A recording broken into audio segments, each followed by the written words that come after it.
This fall, Acorn TV has an autumn to die for.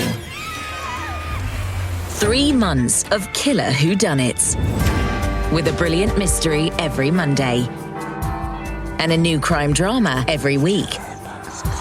All for less than the price of a pumpkin spice latte. So cozy up with an autumn to die for, only on Acorn TV. The home of thrilling crime drama and brilliant mystery. Streaming now. Hey, Ryan Reynolds here. Wishing you a very happy half-off holiday, because right now Mint Mobile is offering you the gift of 50% off unlimited. To be clear, that's half price, not half the service. And Mint is still premium unlimited wireless for a great price. So that means a half day. Yeah? Give it a try at mintmobile.com/switch. Upfront payment of $45 for 3-month plan, equivalent to $15 per month required. New customer offer for first 3 months only. Speed slow after 35 gigabytes if network's busy. Taxes and fees extra. See mintmobile.com.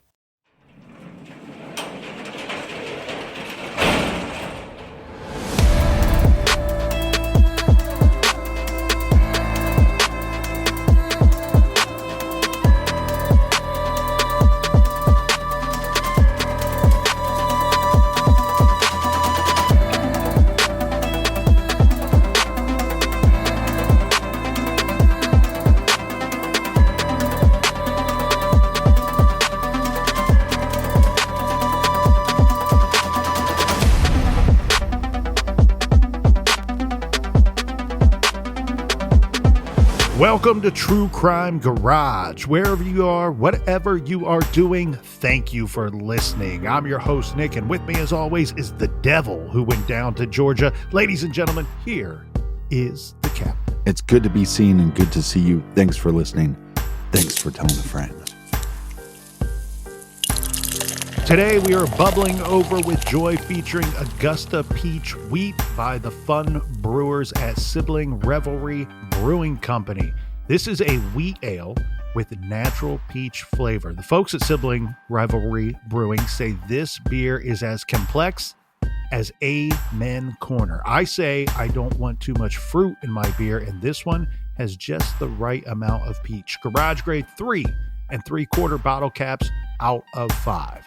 And let's give some thanks and praise to our good friends that helped us fill up the old garage fridge for this week's show. First up, we have a cheers to Jen from Santa Cruz, California. And a big we like your jib goes out to Karen from Omaha, Nebraska. Here's a cheers to Caitlin from Princeton, and that's in Texas. And a big talk-ins in the air to Andrea from Virginia Beach.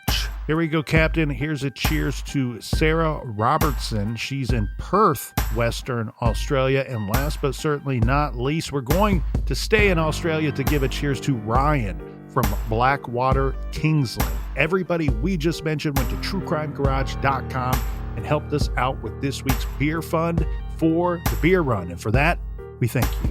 Yeah, BWRUN Beer Run. Want to thank you guys so much for a great 10 years of True Crime Garage. We'd be nothing without you. And as the true crime world becomes a little more corporate, a little more cookie cutter, we're going to stay homegrown, homebrewed, some might say. And we want to thank you guys so much for listening, and thanks for telling a friend. And that's enough of the business. Staying independent because nobody else will have us. All right, everybody, gather around, grab a chair, grab a beer. Let's talk some true crime.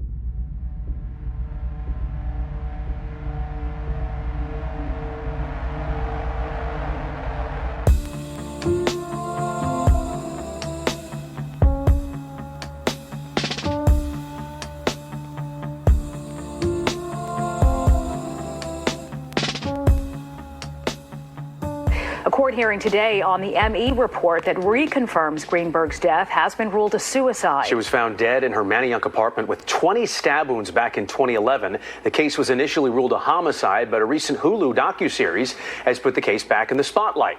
And Shayna, you spoke with the attorney today.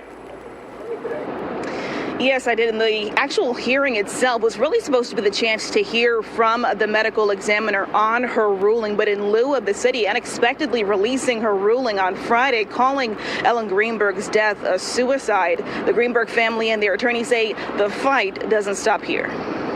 How anybody can have faith in the law enforcement institutions in Philadelphia when you see what has happened with the Greenbergs? Joe Pedraza, the attorney representing the parents and the estate of Ellen Greenberg, speaking candidly after Tuesday afternoon's hearing. The hearing itself was quick because of a development that occurred before it. The development, the medical examiner's re-examination ruling released unexpectedly Friday, just days before the ME was expected to appear before a judge and announce her ruling and take questions after calling Ellen Greenberg's death a suicide.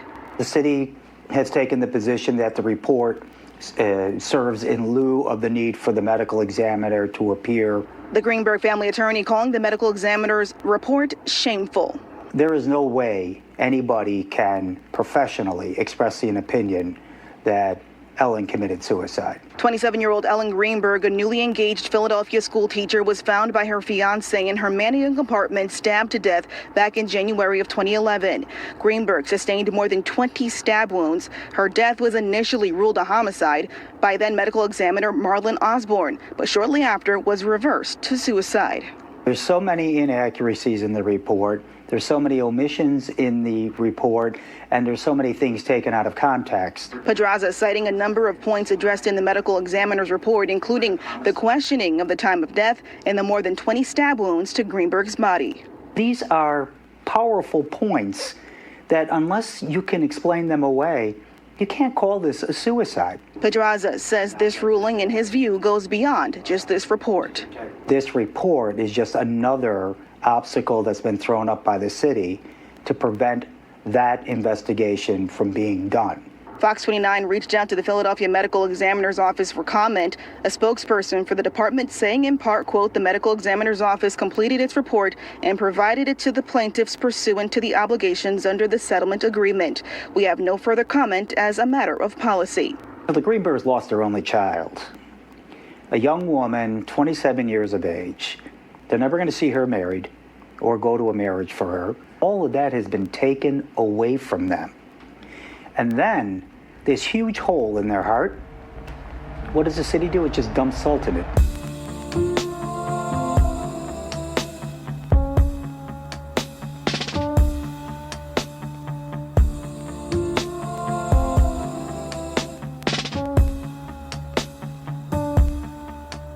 "27-year-old Ellen Ray Greenberg, who mysteriously died a tragic death on January 26, 2011. This led her parents down a very long and troubling road filled with opposition and legal battles simply to determine correctly the manner of their daughter's death. Was it suicide? Was it a homicide? Or should the death have been ruled undetermined? In February of 2025, the pathologist that originally ruled the case a suicide signed a document stating he amended his position on the cause of her death, no longer considering it a suicide. He wrote, "It is my professional opinion Ellen's manner of death should be designated as something other than suicide," end quote. Since Osborne is no longer employed by the Philadelphia Medical Examiner's Office, his statement does not have any influence on the official death certificate. In February of 2025, here at True Crime Garage, we covered the mysterious death, the very questionable death of Ellen Greenberg in a 3-part series, episodes 823 through 825, and an additional episode on True Crime Garage Off the Record, available on Patreon and Apple subscription. Joining us here today in the garage to further examine this case with her expert analysis, especially with the recent updates in this case, is a very special guest. We have Sheryl McCollum. Welcome to the garage. Captain Nick, thank you. The first thing I've got to say is congratulations on 10 years. That is remarkable to me. There are marriages that don't last that long. There are certainly podcasts that don't live and, stay viable that long. And what y'all have done is just absolutely stellar. So congratulations. We owe everything to you. I'll take it. I like to call her Sheryl Mac. I've heard others simply say Mac. Is there an opinion here, Sheryl, on what you prefer to be called? Either one is fabulous. Sheryl Mac is great. Mac is great. Doesn't matter. Love it. As long as you call me beautiful, I don't care what you call me. See, it is not difficult, people. It's really not. You just summed it up, sugar. That's perfect. For those of you listening that do not know, and how I wouldn't understand why you wouldn't know, but for the folks that do not know, Sheryl McCollum is a crime analyst, a college professor, an author, and founder and director of the Cold Case Investigative Research Institute based in Atlanta, Georgia. And I say, wow, Sheryl, with a resume like that, I can tell you are a real slacker. Well, I'm going to tell y'all the truth. I've been lucky, and I tell rookies that at the academy, do not ever discount luck. It's a tremendous thing. We were talking off air. One of the first lucky things that ever happened to me when I was assigned to the major case division, the prosecutor assigned to that division was Nancy Grace. So right out of the gate, I had somebody dynamic and professional and ethical that was going to lead our team. So luck is good. And we were talking off mic just prior to this recording session about Nancy Grace, one of our favorite people to see each year at CrimeCon. Absolutely amazing. Yeah, I mean, she set the stage. I mean, there's no question. She was doing true crime before anybody even used that term. And, you know, if not for her, the three of us wouldn't be talking this very day. Absolutely. You're also an Emmy Award winner for your work on the extremely popular TV series CSI Atlanta. What's that like? You know, that was one of those things, too, that just came about from a good friend of mine, Karen Greer. She had an idea to put some of these local cases on TV, and then let's work them like I would work them as though they were my cases. And that's what we did. And we got a couple of them solved, and we got 4 nominations and 1 right out of the gate. So it's kind of strange. Please tell your people that me and Nick would love to be the new host of Unsolved Mysteries. Oh, wouldn't that be great? Yeah. They need a host. Mm-hmm. And we got 2 handsome guys here in the garage that could do it perfectly. Agreed. I'm on the phone as soon as we get off this thing. Yeah, together, There you go. together, the two of us could combine to make one decent host, I think. Right. 2 halves make a whole. Mm-hmm. Mm-hmm. For longtime listeners of this show, if you remember a few years back, there was a picture on my Twitter feed of me standing holding the Emmy Award. And that was not an award that I won. That was actually Cheryl's Emmy that I stole off of your table at CrimeCon, and I ran it back to my table so that I could have people take pictures of me holding it. So I've not won any awards, Sheryl. Well, you know, even in my acceptance speech, I told them that I was going to treat mine like the Stanley Cup. Everybody that helped me on that show was going to get a weekend. Well, when I brought it to CrimeCon, it was the same thing. Take your picture. Do your own acceptance speech. Enjoy that thing, because I'm not going to see another one, you know? So let's enjoy it, all of us. In 2022, Sheryl Mack started her podcast, Zone 7, with Sheryl McCollum, which explores cold case crimes. And Zone 7, a fantastic podcast, by the way, has explored this very strange case several times. Sheryl, I know you often have guests on your show, and this is an extremely controversial case, one that has made headlines, been all over Reddit, and continues to make waves. Even just last week, I saw 2 new articles pop up on the internet about this case, and I'm sure that there were many more. But some podcasters look at cases in different ways, quite different ways, actually. Mm-hmm. Some simply reporting. True Crime Garage, most weeks we are able to do a full examination, providing that there is enough materials to pour over. But we are looking at these cases with our garage goggles strapped on very tightly. You, my dear, have what they call a trained eye. In fact, you have 2 of them. How and with who did you decide to examine this case, the Ellen Greenberg case? Well, I wanted to talk to Dr. Priya Banerjee for sure. I mean, she's a pathologist. I'm not. So I wanted somebody at that level to just break down for me those stab wounds. Could you possibly, as the coup de grace, stab yourself in the chest 4 inches deep? And I want your listeners to understand the way my mind works. If you hit your elbow hard enough, you know how your hand just feels numb for a second? Mm-hmm. You start stabbing yourself between vertebrae, I don't know that you're going to be able to do that. So I needed somebody to tell me, with those injuries, could that even be possible? And then, of course, Joe Scott Morgan and Joshua Schiffer. I mean, there were several people that I wanted to talk to, especially Joshua being a defense attorney. If you as a defense attorney are going to tell me there's problems with this case being a suicide, now we're getting somewhere, right? But, I go back to when I teach at the academy, and y'all, there's something we always do with rookies. And we tell them, look, there's 3 teens in a park, several witnesses see them, they're walking around, they go down by the lake, they're sitting on a picnic table. One's wearing a green shirt, one's wearing a black shirt, one's wearing a blue shirt. Now, according to the teen in the black shirt, around 4:30, a teen that's wearing the green shirt says, hey, I'm headed home. My mom's making my favorite meal. See you tomorrow at school. Then closer to 5 o'clock, the teen wearing the blue shirt says, oh, I just got a text message. My girlfriend's mom has left for work for the night shift. There ain't a parent in the house. I'm going to go visit her.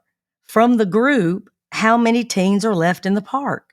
And the rookies always say 1, the kid wearing the black shirt. Mm-hmm. Well, the answer is you don't know. Right. You don't know that either one of those boys left the park. Somebody told you that.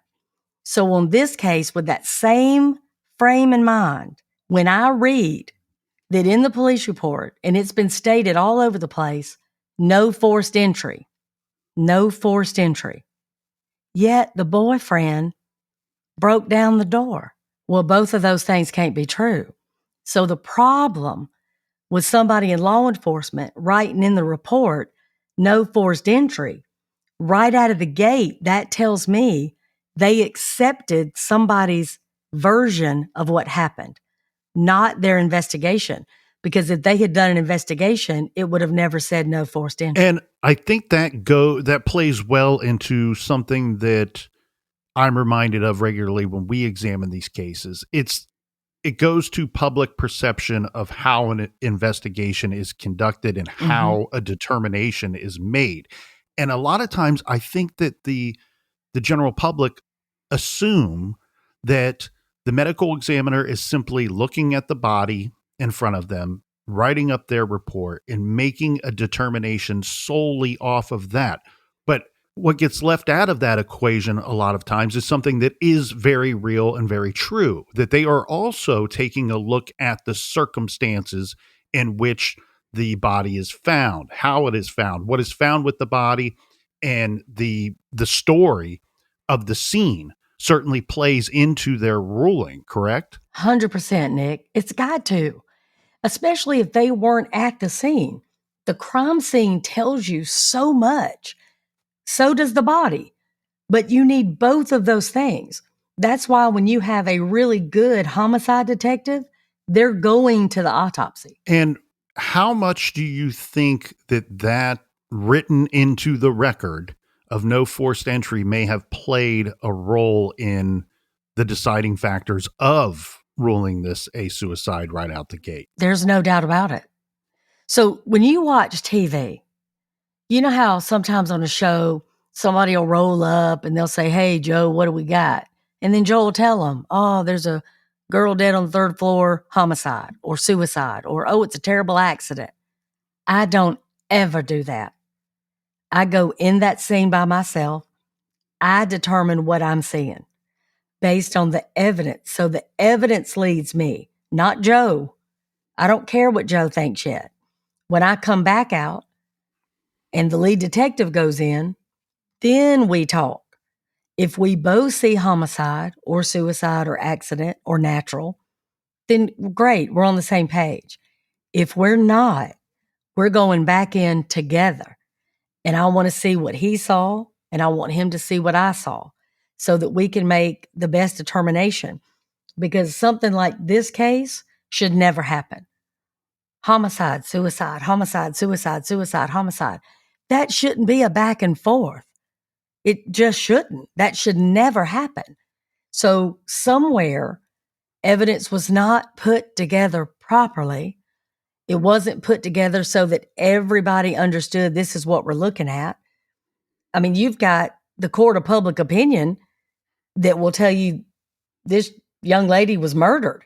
But now we have not one ruling, but a second ruling that has said suicide, even though the second ruling found even more stab wounds. We, the captain and I, when we take a look at cases, and it doesn't even have to be similar to this one, but we always go into it with the mindset of, all right, somebody has passed, somebody is dead.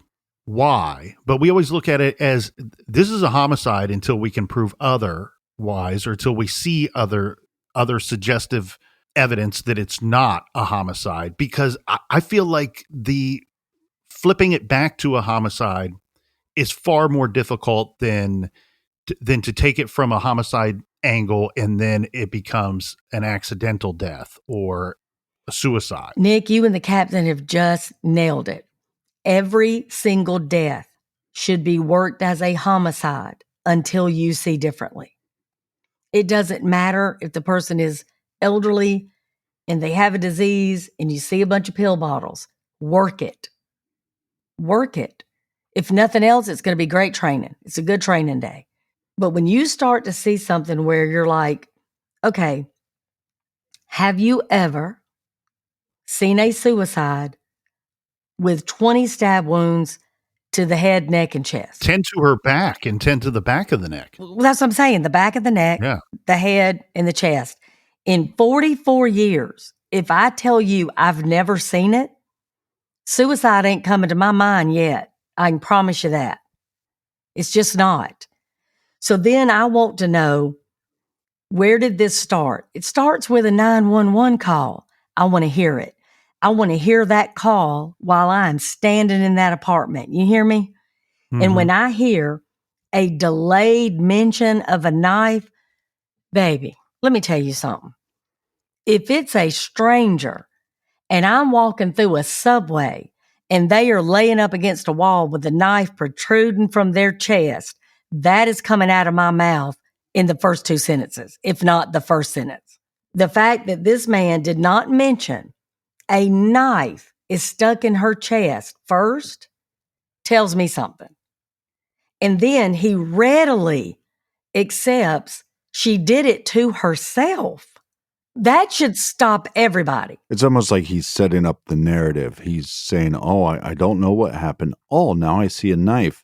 She must have stabbed herself. Or maybe she fell on the knife. Captain, I can't agree with you more. How in the world is that the first thing you think? Again, with a stranger, I wouldn't think it. Much less somebody that I was in love with, living with, fixing to marry.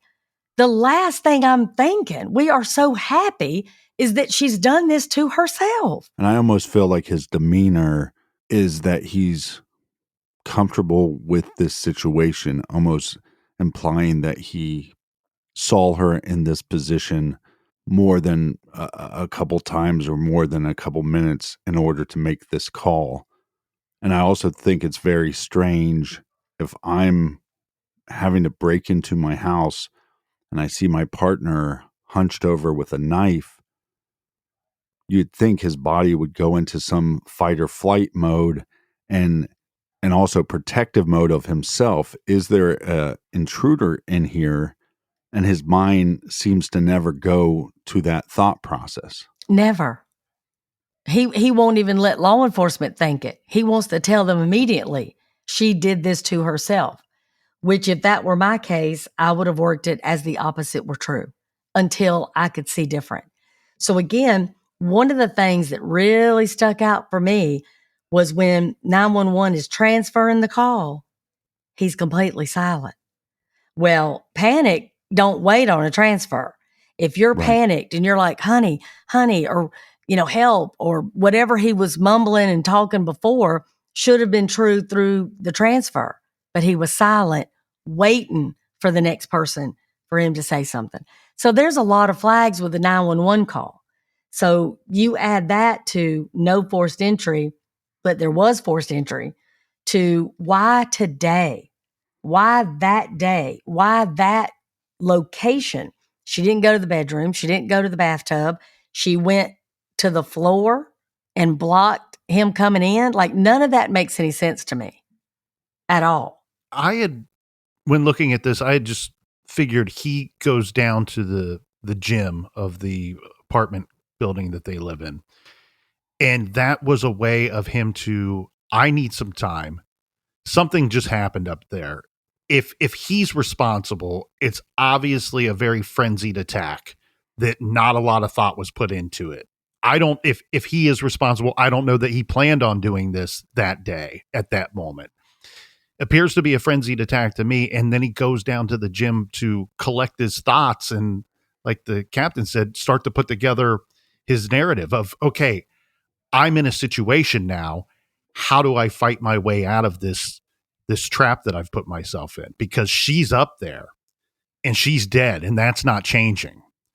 And I have to sort out, what is my next move here? Do I move her and get her out of here?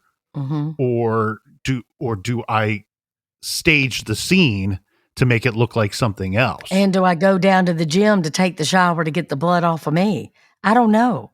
But that's why I'm saying you work it like a homicide. Did he have a locker downstairs? Did he have additional clothing? I mean, the text messages. When did he decide just to bust down the door when, you've got folks that he's asking to come unlock the door, but they won't? I mean, the whole thing is just bizarre. But again, that day, in that moment, while he's going to be gone a half hour. Yeah, I think the planning took place before going down to the gym, because I believe somebody locked that latch. Mm-hmm. I don't believe it was Ellen that locked the latch. And the other thing, and they haven't released a whole lot, but the knife handle is very telling. So it should have her palm print, her fingerprints on it. If it doesn't, was it wiped clean? Is it just smeared prints that are now maybe DNA? But I don't know why they're not talking about that, because it should have her all over it. But if it's been smeared and you don't have one decent print off there, I'd question that too. Cheryl, was there any defensive wounds? On him? No. No, I mean on Ellen. Well, I mean, I think when you're talking about that amount of bruising, how do you ignore that? Again, one bruise on a forearm may not be a defensive one. But when you have, 30? Yeah. How do you walk away from that going, oh yeah, that's a suicide. I'm comfortable with that. I don't know one expert, not one, that's comfortable with this case, except the two that have ruled it a suicide. Everybody else questions it. Everybody, from the crime scene to the 911 call to where she was found to the pre and post behavior to the position of each injury. Everybody is like, nah, baby, there's more to this story. There's more.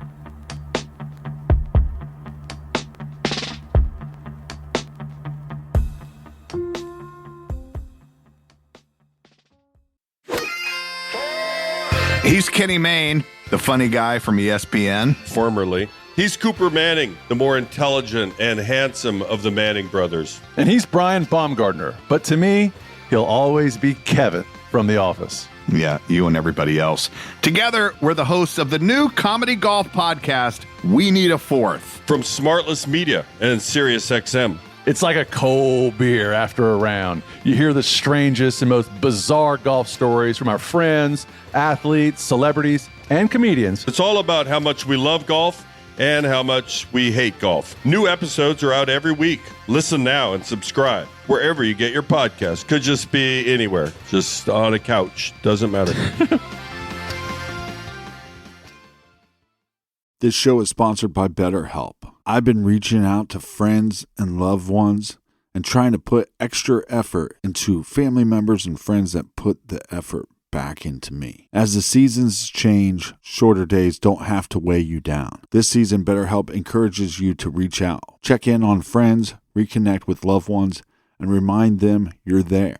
Just like it takes a little courage to send that text or grab coffee with somebody you haven't seen in a while, reaching out for therapy can feel difficult too. But trust me, it can be worth it. It can leave people wondering, why didn't I do this sooner? With over 30,000 therapists, BetterHelp is one of the world's largest online therapy platforms. BetterHelp therapists are fully licensed in the U.S. BetterHelp does the initial matching work for you so you can focus on your therapy goals. I absolutely love online therapy, and I absolutely love BetterHelp. This month, don't wait to reach out. Whether you're checking in on a friend or reaching out to a therapist yourself, BetterHelp makes it easy to take that first step. Our listeners get 10% off their first month at betterhelp.com/garage. That's betterhelp.com/garage. This show is proudly sponsored by BetterHelp. Check out betterhelp.com/garage today.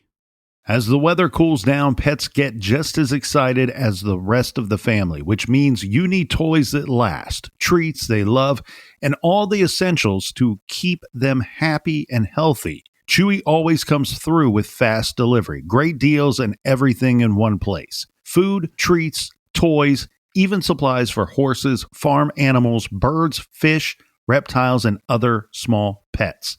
Chewy has it all, and it all shows up at your door in a day or two. I love Chewy. I've been a customer of Chewy since before True Crime Garage even started. That's because I have dogs that have specific needs and a specific diet. And sometimes that means that food is hard to find. Chewy has the selection that I need. They have the stuff that my dogs require. And I don't have to drive 1,000,000 miles away to go and get the stuff that my dogs love and need. I just get it from Chewy.com, and it's so convenient, it shows up right at my door. It could not be easier. This season, keep your pets happy, healthy, and part of every celebration. Find everything you need at Chewy. Go to chewpanions.chewy.com/TCGNIC to get $20 off your first order.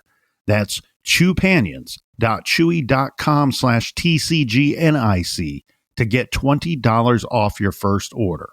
chewpanions.chewy.com/TCGNIC. If you could stop somebody from breaking into your home before they even got inside, why wouldn't you? Traditional security systems only respond after a break-in. Simply Safe is different. With their Active Guard outdoor protection, you can prevent crimes before they happen. AI-powered cameras detect threats while they are still outside your home and alert real security agents. They confront the intruder, letting them know they're being watched on camera and that police are on their way, and even sounding a loud siren and triggering a spotlight if needed. I love Simply Safe. We love Simply Safe. We use Simply Safe to protect the garage studios and our homes. Simply Safe is so easy to use. Simply Safe is so easy to set up. And once your system's set up, you arm the system and you have peace of mind. I can check my system anywhere, anytime. So I'm protecting myself, I'm protecting my property, but most importantly, I'm protecting my loved ones. I love Simply Safe. You're going to love Simply Safe. Don't miss out on Simply Safe's biggest sale of the year, 60% off. Right now, our listeners can save 60% off on a Simply Safe home security system at simplysafe.com/garage. That's simplysafe.com/garage. There is no safe like Simply Safe.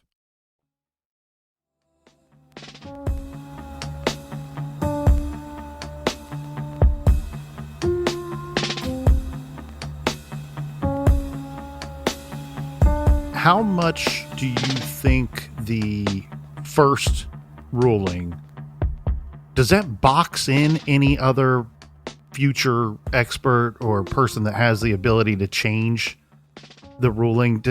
Does that box them in and create obstacles for that to be changed? I mean, if you're going against a peer and somebody you work with, yeah, that could be difficult. But if you can factor in evidence that they weren't privy to. That is easier for people to accept.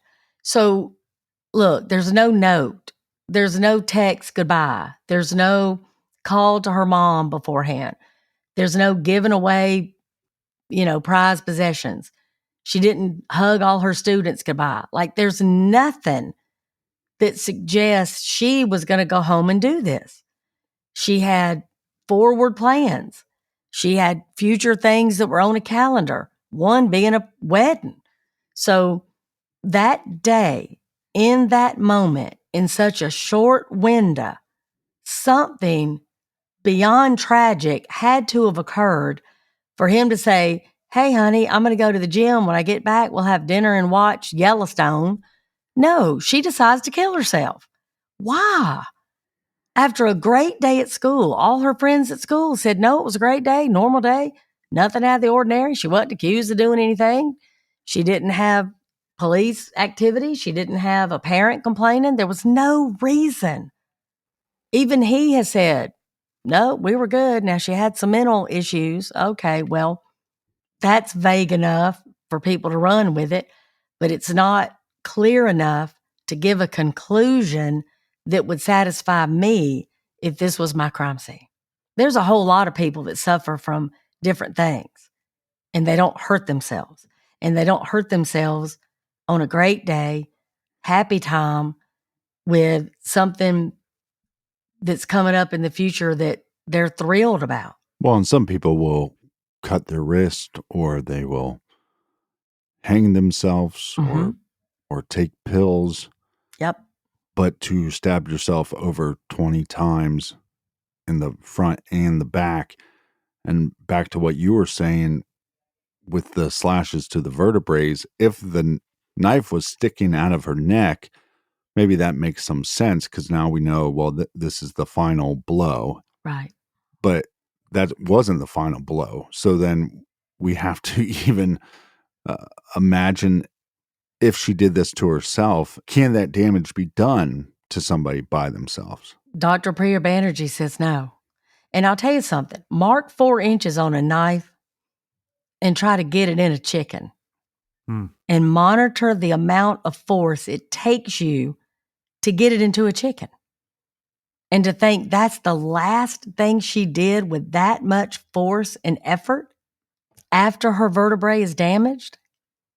But to play devil's advocate, sometimes suicide is spontaneous. It doesn't have to be a planned thing. Yeah, that's one thing we do try to remind our listeners about, that unfortunately it can be an impulsive act. And here we actually see that somebody, I know that some folks would want to say that it was absolutely Ellen that did this, but there's no evidence to tell us exactly who, but there is evidence that somebody prior to this was searching on the internet for suicide methods, and specifically painless suicide methods. Yeah, well, they failed there, I'll tell you.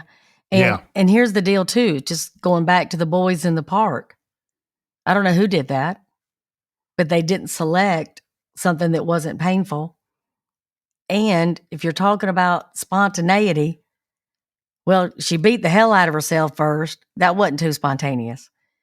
I mean, some of the bruising, from what I understand, was in different stages. Yep. So what is that about? And again, I understand that in moments of despair, when people are suffering from depression and other things, that it's this second. It's going to be this moment. I don't want to hurt anymore. I'm out. I get that. But even in those situations, the location of that body makes sense. They're in the woods. They're in their bed. They're in the bathtub because they don't want to have the family clean up something. That's not the case here. Right. So the totality is what I'm talking about. Speak to those bruises again, because the reports are a little all over the shop with these bruises, but I've seen reports that say close to 30 bruises, some that say 20. at minimum, the least I could find that's consistent is saying that there were at least 11 or 12 bruises in various, as you said, stages, but they're at different parts of her body. Her right arm, her abdomen, and her right leg specifically are noted in a lot of these reports. The thing is, she didn't stab herself 20 times and then live for a day or two or three afterwards. No, she would have died regardless of who's responsible for those stab wounds. She would have died rather quickly. Yeah. Bruising, from my lay brain, doesn't happen very quickly. This is something that would have occurred how much prior, and I know you've not seen these bruises with your own eyes, but but take us down that road a little bit when we compare bruising to these stab wounds. Look, here's the bottom line. Your heart stops, you don't bruise no mo. That's it. So for her to have any bruise, it was before she died. And between 20 and 30, okay, let's say it's only 15. When is the last time, even if you played high school football, that you had 15 individual bruises all over your body? I have a sister. She recently fell down cement steps at work. I don't know that she had 15. Now, she had some pretty good ones, but she didn't have 15. Do you understand? That's a lot. And you can't tell me, well, she was clumsy. Well, she was accident prone. It sounds to me like somebody beat her. And I know how she died, violently, with repetitive stab wounds, repetitive bruising. In my world, that's a pattern. Who would hit her multiple times? Who would harm her in multiple ways? Again, all of that you want me to accept was done by her? One of the things that you said was, if you're investigating this case, you would want to be in that apartment listening to the 911 call. Right. Is there any other things that you would have done initially when looking at this crime scene? I would have gone in alone. I would not have asked anybody what we had. I want to hear what the caller said so that I understand what they saw. And then I would absorb every single thing. For example, when the operator is talking about CPR and he says, I can't. You can't? You can't even try to save her? Right. That's interesting. And then if he's talking about, I couldn't do this or I couldn't do that, and then, you know, where I'm standing, does that ring true? Does that make sense? Right through that door, what would he have seen as soon as he busted through it? Is it accurate? Well, I can't know that if I'm not standing there. So that would be important to me.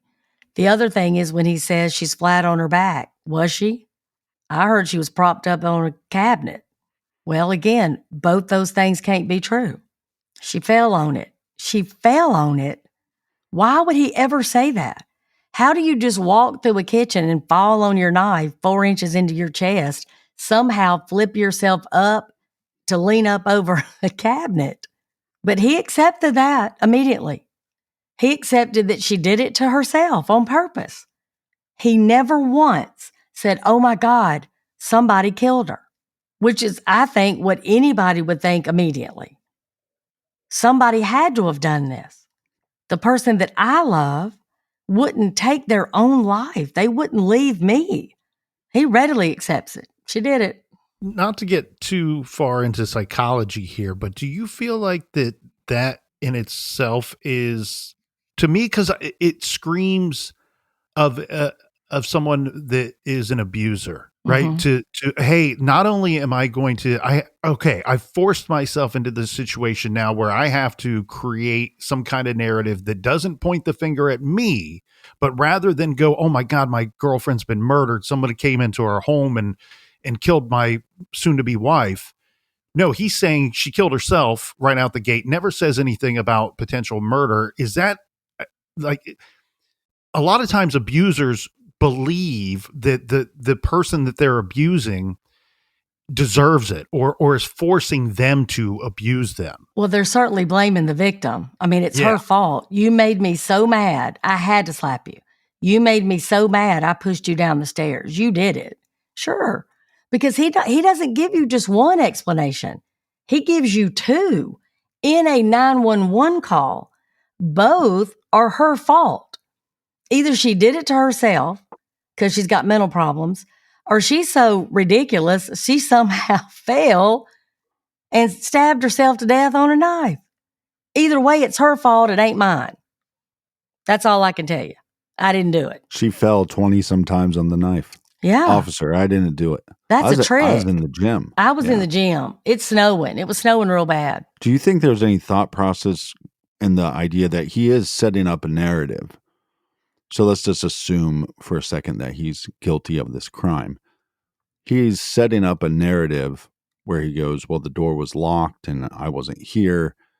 So one, he's distanced himself from the crime scene. Mm-hmm. But then when he says, well, she must have stabbed herself, I would almost think that you would double down on that if you're guilty and go, oh, yeah, well, she had some mental issues and she was suicidal and we did have some kind of argument. Or do you think that was a conscious decision to just try to be more vague? I think sometimes it's difficult for people to lie twice when it's on the fly. So instead of lying again about it, he gives you a different version, but both versions absolve him from any wrongdoing. He doesn't say somebody must have broke in. He doesn't say, I don't know if they're still here. He doesn't say how in the world, y'all got to get here and help her. He doesn't do that. So to me, that's a red flag you don't walk away from. With first responders being on the scene as quickly as they were, how difficult is it to determine time of death?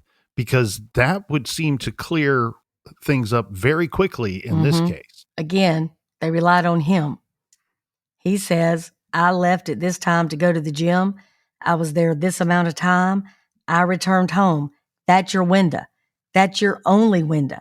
Now, if he killed her an hour or two before the gym, then went to the gym, then staged this whole thing, okay, that's going to be a little more difficult. The temperature is going to matter. Being inside is going to matter, all of that. But my issue for everybody that was at that scene, if you look at the reports, if you look at the news that came out, what did we know about her quick? We knew suicide. We knew mental issues. She stabbed herself. That's what we were told because that's what they were told. But that should not be in a report as though it is fact. Just like you don't know if that boy went home to have his mama's cooking or if he went down the road and was smoking weed. You don't know if the other one went home to be with his girlfriend because her parents weren't home or if he were kidnapped. You don't know. All you know is what one person told you. They left about 30 minutes apart to go two different places. You don't know if they ever left the park. I don't know that she killed herself. She didn't write a note. She didn't call her mama. She didn't tell her friends. She didn't give things away. Not that every suicide has to do that. My point is, I don't have evidence that she did that. I have a body with 20 plus stab wounds and approximately 25 plus bruises, and I have never in 44 years seen it, so I'm not going to accept it until I've got evidence to accept it. The stab wounds in the back, what trajectory were they at? Does that make sense? Can we put, after everything is done and everything is swabbed, can we see exactly how they entered? Did she do it going upwards or downwards or from the side? You've got to explain to me how she managed to do that. Was it one-handed with two hands? Can I get a knife the exact same size and reach every one of those places myself? What's the length of her arm? I mean, I've got to know that. And let me just say this too, for everybody listening. I've worked a bunch of homicides and I've worked a bunch of suicides.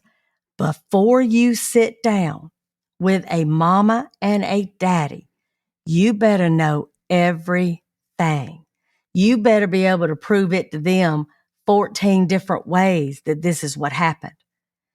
they are going to have a difficult time accepting this, even if the child has said they were going to do it, told them time and again they don't want to live, told them they were going to take their own life. It is still difficult. But if you have a child that has never said that, does not have depression to the point that it ever crossed your mind that they would harm themselves, you can't sit with them and go, yeah, I'm so sorry this has happened. My condolences, but I've got, 20 stab wounds and 30 bruises and she did it herself.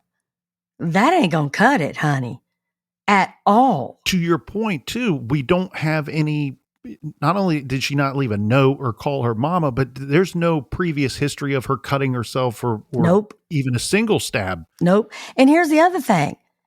Captain, Nick, anybody that has planned a wedding, you have to send deposit. You have to choose what kind of cake, what kind of stamp, what kind of flatware, what kind of glassware, what color tablecloth, what is your bouquet? All of those things that she had done, every checklist. When is the last time she sent money to hold something? When is the last time she met with somebody about photography or, alternating her dress or whatever? I want to know that. Because if you're going to tell me, oh, she sent a deposit 2 days before of $2,000, that's another flag on the play. Yeah, and I think them being engaged actually maybe has more to do with this situation, because if they are making these plans, they're spending money, you could go, well, they're in a relationship, they're living together. He could easily just break up with her. Well, sometimes for these psychopath guys, the more entangled they get, the more they don't just take the most easy, logical, won't hurt anybody way to just go, hey, I don't really want to get married to you, and we're just got to call this off. And I think that plays into that. But also, back to what Nick was saying about the time of death, we do have some digital communication that is being made from that apartment, from her phone and computer. But have we done any analysis to figure out if that communication was similar to the way she communicated? Or That's right. And see, that's critical, right, Captain? Because I have a daughter. She texts a very specific way when she's talking to me. About 2 months ago, she was painting. So she says to her boyfriend, tell my mom, whatever. I knew immediately she had not sent that text message. Because even though she said, tell her we'll be leaving here about 5:30 and we'll meet in the parking lot. That's not what he texted. He was like, be there 5:30. Well, I knew that wasn't her. So again, what is the rhythm? How does she normally, send things? Is it with an emoji or an exclamation point? Also, when he's not able to get into the apartment, his messages to her, the phone call, the text message, the banging on the door, whatever. How did it escalate? Did it escalate he's irritated? Did it escalate that he's really angry? Or did it escalate that he is super concerned? Well, if you can take concern out of it, that might be an answer. Because he didn't go downstairs and beg for help saying something's got to be wrong. She's either slipped in the tub or maybe she's had some type of emergency medical, episode that I don't know about. Right. That ain't what he did. So, do you have a thought on why these investigators did such a poor job? I don't, but I'll tell you one more thing I would have done. I would have asked them which apartment is vacant. I would take him to that apartment. I would go inside and latch it. I would have an officer outside and I'd tell him, break in. Same door, same amount of security. If he can't break in, that means maybe his door was open when he kicked that latch. I just want to know, can he do it? Can he recreate it? Show me. Well, and one of the investigators said that there was no debris from a broken latch at the crime scene. Well, there's your answer. I did see pictures where the swing latch what has been damaged enough and the screws pulled from the door enough that it would have made it possible for the door to be opened. And now I should say 100%, I don't know if that was based off of a recreation or if that was the actual swing latch for Ellen Greenberg's door. But you understand that's something her mom and dad should know. There should be no secrets here. In order for them to accept it, every single thing should be told to them, shown to them. If they did not put him through, show me how you did it. How many times did you run into the door with your shoulder or kick it or whatever he's claiming he did? Was there a footprint? Is there a scuff mark? All of those things, a boot print, should be on there. Well, and at some point too, the investigators leave, right? At some point they agree with what Sam is telling them, and they leave. And what they do also is they leave him there at your scene. And, that's right. So therefore, again, it goes back to it's always a homicide until it's not. It's always a homicide. And listen, I heard that they quickly called crime scene cleanup. So now there ain't no going back. If you didn't get it, it ain't there. Yeah, we always say lazy or stupid. And my issue with a lot of these cases that true crime podcasts gravitate towards are the ones that aren't investigated properly. Because if they are investigated properly, we have answers. And it's almost like these detectives didn't understand the oath. You're there to serve and protect. You're there to serve Ellen, but you're there to serve her family as well. And by getting answers that's of service to them, it's so frustrating. It's Captain, I tell rookies all the time, if you do it quick and you cut corners, that case will never go away. So this case ain't going nowhere. Nancy Grace has written a whole book about it. There are podcasts about it. I think there's going to be a movie about it. So they should have taken even an extra 30 minutes and worked the daylights out of it so that you can, with some authority, show everybody this is what happened. Now, if it's factual and the evidence pulls you to this conclusion, then again, that's something you should articulate where Joe Scott Morgan will accept it, where Nancy Grace will accept it, where Dr. Priya Banerjee will accept it. Well, that ain't been done here. So I can tell you it ain't going away. I don't know how many times somebody's going to say suicide. It ain't going to change any of our minds. I got a 2-part question for you.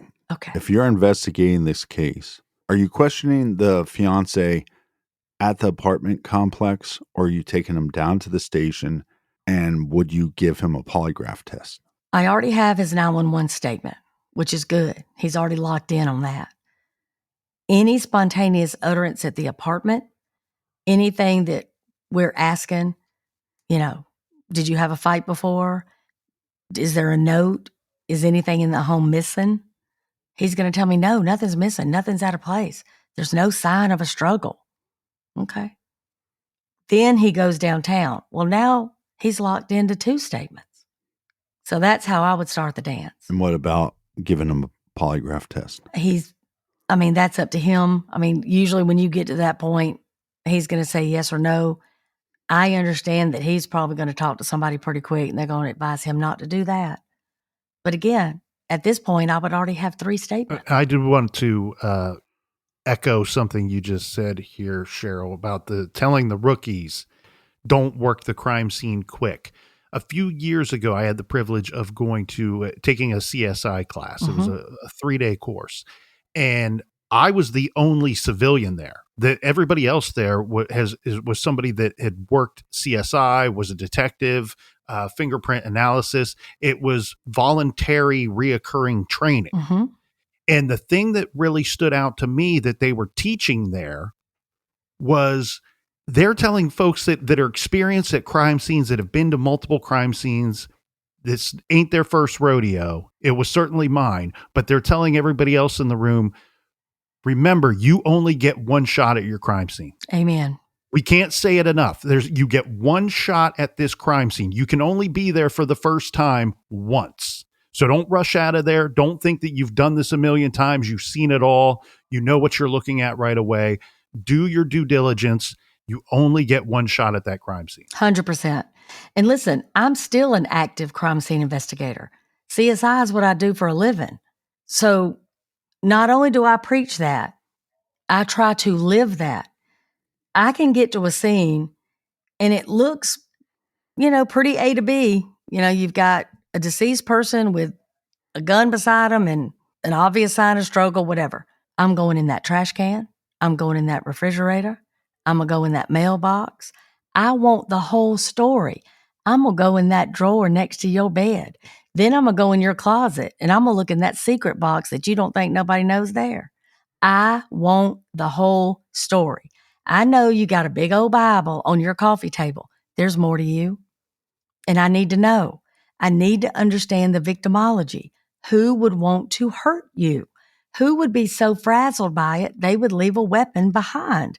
Who would tear the whole place up and not seemingly take anything? I want to know all of it. So I'm that person, when I start bagging and tagging stuff, I will have a detective say, why are you taking up that wadded receipt? How does it fit? I don't know yet, but I'm not leaving it. If it don't fit, I ain't hurt the case at all. It's nothing. But if it turns out that this is a sex shop that I didn't know about, or this is a bar that I never heard of, or this is some type of timeline factor that changes everything, because receipts are solid gold information. They got an address, they got a name, they got a date and time. All that's good. And then a lot of times it'll tell me what you purchased. Now we're getting somewhere. I'll take it. I know you thought you're going into the garage today, but welcome to our sex shop. Well, and then Can you imagine the merchandise? Y'all would be millionaires. The other part of that, though, too, is double check your work while you're at the crime scene, because you can't return. You can return, but you're not going to find it the same way that you left it. If you pull a simple human mistake of, the digital camera was missing the memory card at the time, or this wasn't done correctly, or I wish I could have done this again. No, double check your work while still at the crime scene before you leave. And the great thing about crime scenes today, in comparison to in decades past, we live in the digital age. There was a time in this great country that we had jurisdictions that are investigating a homicide, and they're showing up and they're paying $10 for flash bulbs on cameras, or they're working a crime scene with a Polaroid camera. You can show up to a crime scene today and take as many pictures and as much video as you want. Right and it costs the department nothing. Nothing other than your time. Absolutely. And Nick, I worked for a DA. This was 20-something years ago, that to save money would only buy black and white film. Mm-hmm. And then we'd get mad if you took more than 10 pictures. Okay. So what you just said, I think, is one of the greatest benefits that has come out of having a digital camera. Take 10,000 pictures. It doesn't matter. And there is a phenomenon I will tell your listeners about. I've never studied it. I've never heard anybody, explain it that's got a PhD. I can just tell you it happens. I can take pictures in a 360 manner, or what I have come to develop, a 361 way of doing it. And if I even take a break and go sit in my car for a second, I will flip through those pictures. I will see something on that camera I did not see in person. It's weird, but it happens. I take a picture of the whole dining room table, and let's say it's junked up with stuff. And then I take a picture of a side table and it's junked up with stuff. Somehow I missed a matchbook, or somehow I missed a small crack bag. It's happened. And then I go back in, there it is, put my marker on it, add it to my list, and then I review pictures again. But I do that before I leave. Well, I understand that with most crimes, it seems like the simple answer is normally the correct answer. So in this case, you go, well, if the door was locked fiance's not there, it's most likely a suicide.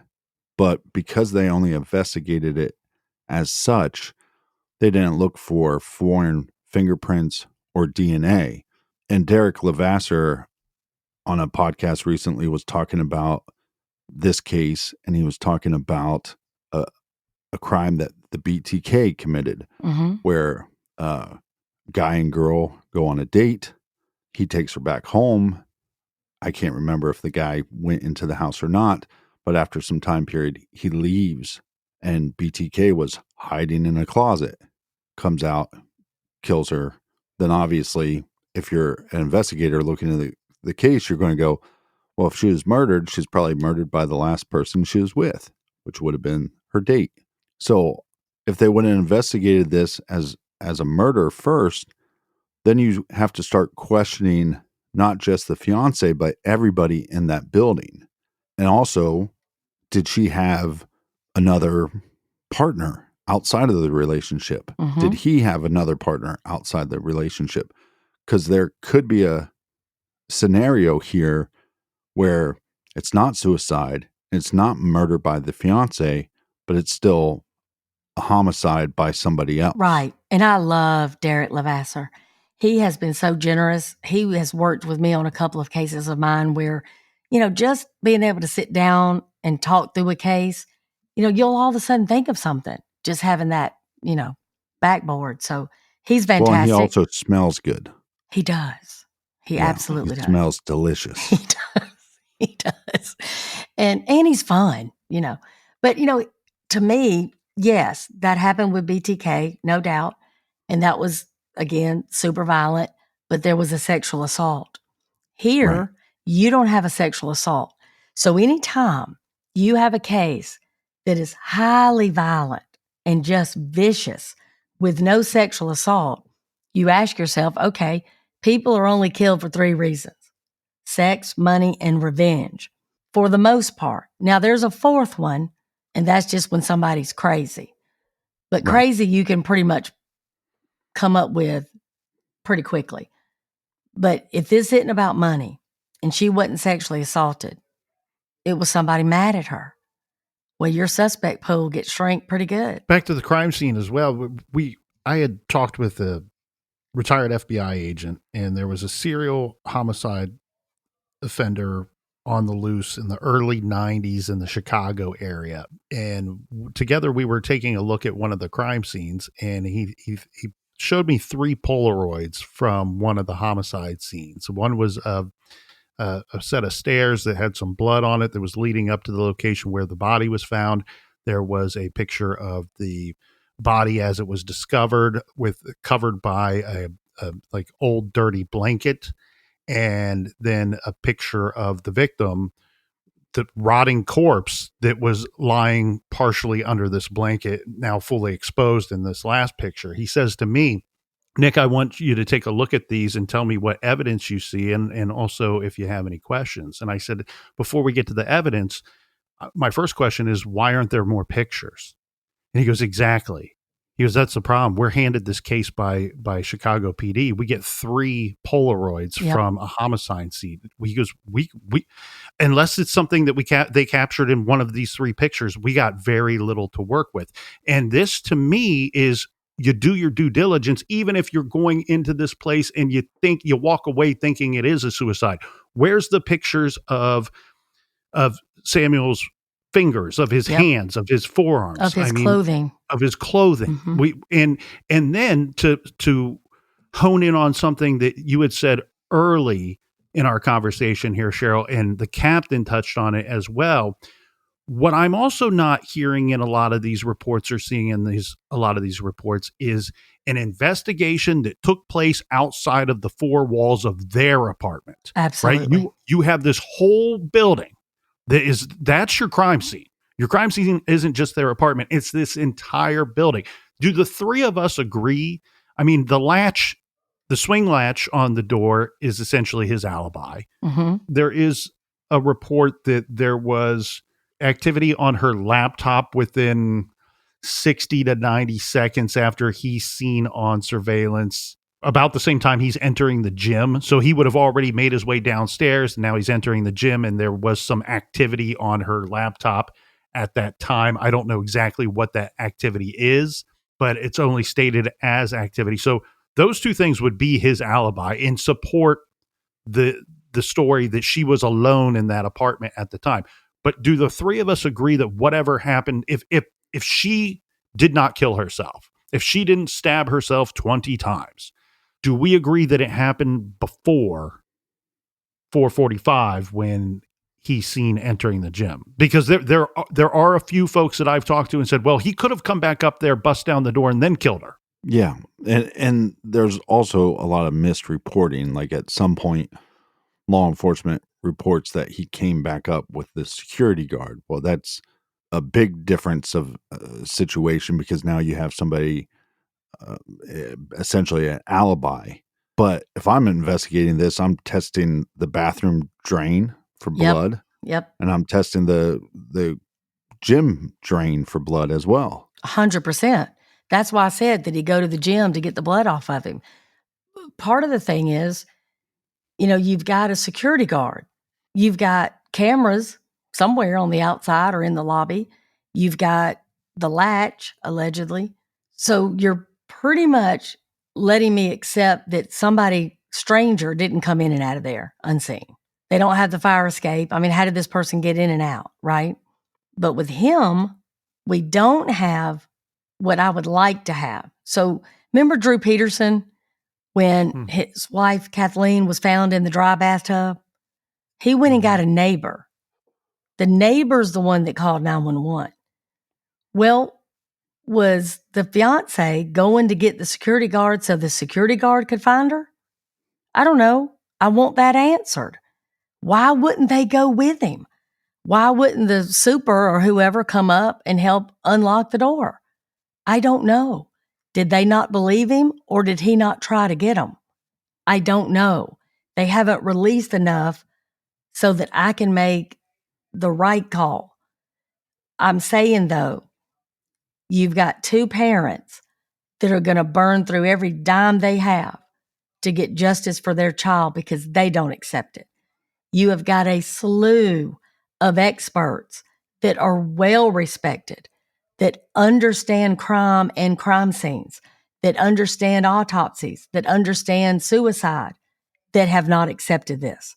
So there needs to be more done on the front end. And this should be one of those cases, just like Karen Reed is one of those cases, just like O.J. Simpson is one of those cases.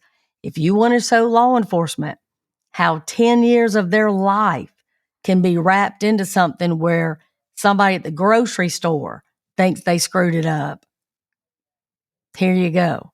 So you better take one more second, 10 more minutes, another hour before you walk out and feel confident that you're looking at a suicide when somebody comes to you as a police detective and says, "Detective, couple questions. Have you ever seen a suicide of a female with 25 plus stab wounds? Yes or no?" No.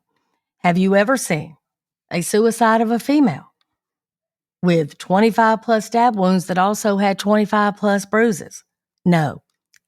Nothing further. You ain't seen it. Then why are you putting that on the front page of the paper?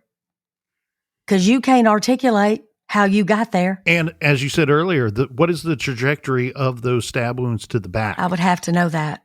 I would have to know why that handle of that knife ain't got her fingerprint on it. I was blessed with these long ass monkey arms. And I'm telling you, I could, as the confirmation that we received in October of this year in a 32-page report by the chief medical examiner stating that, reaffirming the original ruling that Ellen Greenberg died by suicide. But the trajectory of those would mean a whole hell of a lot, because I could physically reach behind me and stab myself in the back. I physically could do that. Right. But if that blade was any longer than half an inch or 1 inch, and I got some long arms, it would be coming in at an angle and not straight up or down. That's what I'm saying. Why won't they release it? If you're so confident, tell me how you got there. At least sit with her mama and daddy and say, look at this, like take an ink pen. Did she go in from the side? Because everybody likes to show like from the top of the head all the way down. It doesn't have to be that. It could be from the side, but the angle would tell you that. I want to know that. How did that knife go in her? And at what depth? And at what interval? Because it's just not adding up to me, the way they've played it, you know. But, you know, y'all, I'm gonna say again, if there's any young officers or young detectives, this is your nightmare when you don't spend 8 hours somewhere. It's what's going to happen. Did you look in the trash can? Maybe she had written a note, changed her mind because it wasn't good enough and wadded up and put it in the trash can. But you're going to look and say, oh, they looked up suicide that ain't painful. And then she picked one of the most painful things ever. I cannot imagine being stabbed in the back of my neck between vertebrae. How bad that must hurt. And she didn't even lose consciousness. She just kept right on going. Well, and trash can, did you check the trash can that would have been at the ground level floor or possibly the basement level floor? Because I worked in a high-rise building for many years. Every floor and every corridor had a trash chute. And if I have bloody clothes, bloody items that I need to get out of that apartment without me leaving the actual building, that's going to be, I'm going right to that trash chute and I'm throwing those items down there, and they'll be That's sent right into to a dumpster. Yeah. Did they check her trash can at school? Did they check her school computer? And like you said earlier, Cheryl, did he have a locker in that gym? That's right. Did he take a duffel bag with him that never came back up? And it's just such a shame because we sit here with all these questions still to this day. Her parents have, and her loved ones have far more questions than we ever will have. Right. But the ruling that they get last month in October of 2025 in this report by the chief medical examiner is basically saying, look, we admit that the distribution of injuries here is unusual. It's a little strange, but we have found that she would have been capable of inflicting these injuries herself. So it's almost like because it could have happened, we are going to say that it did happen. Right. We're going to reaffirm that it did happen. Right. And then going another step further to saying that, the injury to her spinal cord, because that was a big issue too, of like, well, there were some experts saying that injury to her spinal cord would have had to have been the last injury if she was harming herself, because she would no longer be capable of harming herself. That's what Dr. Banerjee said. Yep. Exactly. And then they say, and we know, here's what we do know. That knife sticking out of her chest, that's the last wound. That would stand a reason that would be the last inflicted wound. So if that spinal cord injury happened prior to the knife sticking out of her chest, then she didn't kill herself. But again, now they're saying, well, that could have been accidentally done during the course of her autopsy procedure. And it's because it could have happened, we're going to say that it did happen. And that's where the real shame comes in. Because again, if you do not have evidence, I don't want to hear about a theory. I don't want to hear about it coulda. It's possible, if all of these things line up, that this happened. The evidence that we have, that we know occurred, does not lead anybody to suicide. There's at least, I think, 4 stab wounds that would have rendered her unable to complete the last stab wound to her chest with that much strength. I think she would have already been passing out. I think she would have been losing consciousness. I think she would have been losing strength. But here we are. Here we are, Cheryl. And hey, you are an absolute delight. We thank you so much for joining us here today. You got to go on a double date with 2 garage guys. I hope you enjoyed it as much as we did. It is the highlight of my week, if not my year. I can tell you that. I have enjoyed y'all at CrimeCon. Y'all are fun. Y'all are smart. Y'all are gifted in many, many ways. And I just want to say, when y'all set up at CrimeCon, y'all are swarmed from day one to the very last minute. Your fans are second to none. They adore y'all for all the right reasons. And it's just a joy to watch. I'll tell you, I've sat across from y'all more than one time going, good Lord, look at all them people. And it's just wonderful. And what y'all have put together and what y'all have done, again, for a decade, because I don't know that people really understand. You've got to think of something fresh. You've got to think of a different way of doing it. You've got to deliver every day. And y'all have done it flawlessly for a decade. That's pretty remarkable. Well, what else is absolutely wonderful is your podcast, Zone 7. Everybody should go check it out. Before we release you from the garage here, Sheryl Mack, give us one or two of your favorite episodes that you've been able to cover so far. Well, I guess one, it would have to be 9/11, because during 9/11, I was sent to the Pentagon and my sister was diverted to Gander.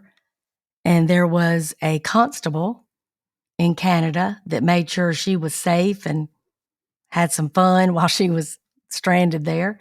So the good people of Gander have been kind of a remarkable story in my life. So I say that one, and the Olympic Park bombing, because I was in charge of the crisis response team, which nobody would have ever known or cared about, except we had a bomb. And, what kind of transpired there for me was pretty career changing. And, the love and just devotion that I have to Fallon, whose mother, Alice Hawthorne, was killed in that blast, is something that means a lot to me. And then I would say the last one is probably Melissa Wolfenberger. And I have just written a book about that case because it was so crazy that this has never happened in history, y'all, that a serial killer becomes a true victim of crime when his daughter is brutally murdered, and he reached out to law enforcement and then reached out to me for help solving his daughter's murder. So that book is called Swans Don't Swim in a Sewer. And that phrase I learned from Nancy Grace back in the day, because we were driving around to all the trap houses and crack houses looking for a victim that if she didn't make it to court, this guy was going to walk out.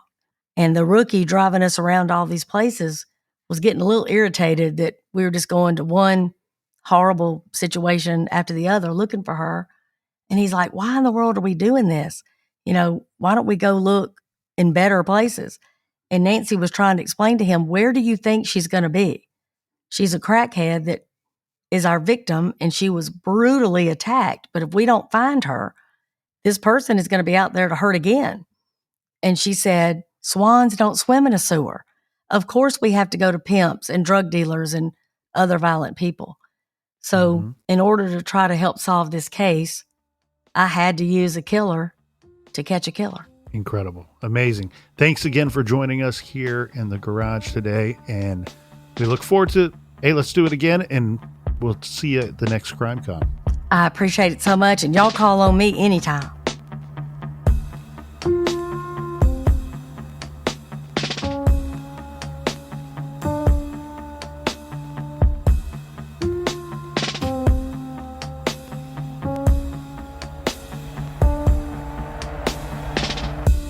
I want to thank everybody so much for joining us here in the garage each and every week. Make sure you check out truecrimegarage.com. Pick up some merch. Treat yourself.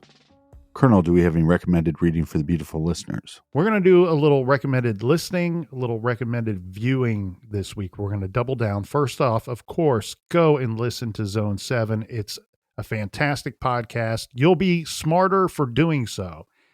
And that is a tip of the cap to our good friend Sheryl McCollum, who joined us here today in the garage. For the first time, it won't be the last time. And recommended viewing, go to YouTube. On the search bar, type in Captain Fat Hands. I think you know who he is. Check out his YouTube page, his YouTube channel. Subscribe so you don't miss all of the great stuff that he's doing there. If you like good music, if you like cool little videos that go along with it, that is a great channel to follow, Captain Fat Hands on YouTube. And you can find both of those great recommendations along with all of our other recommendations on our recommended page. That's on our website, truecrimegarage.com. Hey, it's only my 7th channel, so maybe this one will stick. Until next week. Be good, be kind, and don't litter.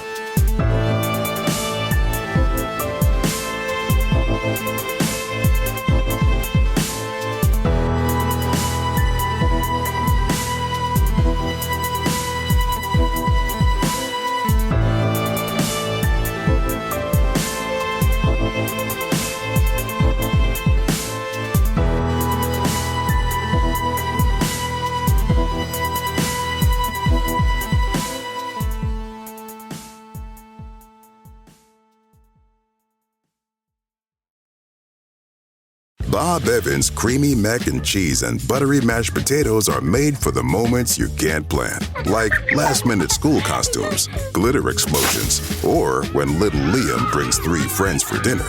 No plan? No problem. Say hello to Plan B.O.B. from Bob Evans. Because when you bring out the Bob, you can take comfort in knowing you'll always have something delicious on the table, no matter what the day brings. When you need comfort, bring out the Bob. Available now in your refrigerated section.